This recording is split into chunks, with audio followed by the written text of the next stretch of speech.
1977ஆம் ஆண்டு வெளியான 16 வயது நிலை என்ற திரைப்படத்தின் மூலம் பாரதி ராஜா அவர்கள் தமிழ் சினிமாவில் இயக்குனராக அறிமுகமானார். கமல்ஹாசன், ஸ்ரீதேவி, ரஜினிகாந்த் நடிப்பில் வெளியான இந்த படம் மிகப்பெரிய வெற்றி படமாக அமைந்தது.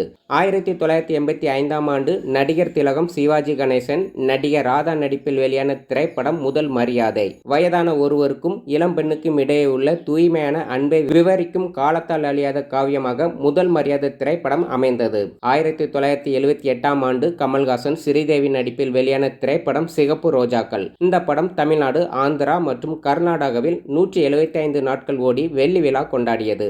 1993ஆம் ஆண்டு விஜயகுமார், ராதிகா, நெப்போலியன் நடிப்பில் வெளியான திரைப்படம் கிழக்கு சீமையிலே. இந்த படம் உணர்வுபூர்வமான தாய்மாமன் உறவை மையமாக கொண்டு கிராமத்து உறவுகளின் ஆழத்தை வெளிப்படுத்திய தமிழ் சினிமாவின் சிறந்த மைல்கல்லாக அமைந்தது. 1981ஆம் ஆண்டு கார்த்திக் மற்றும் ராதா அறிமுகமான திரைப்படம் அலைகள் ஓய்வதில்லை. மதம் மற்றும் ஜாதியை தாண்டிய காதலை யதார்த்தமாகவும் அழுத்தமாகவும் பேசிய தமிழ் சினிமாவின் காவிய படங்களில் இதுவும் ஒன்று.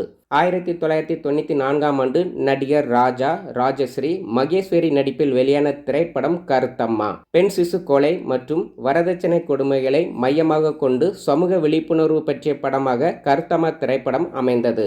1987ஆம் ஆண்டு சத்யராஜ், சரிதா, அமலா நடிப்பில் வெளியான திரைப்படம் வேதம் புதிது. சாதிய கட்டமைப்பையும் மூட நம்பிக்கைகளையும் மிக ஆழமாக விமர்சித்த திரைப்படம் வேதம் புதிது.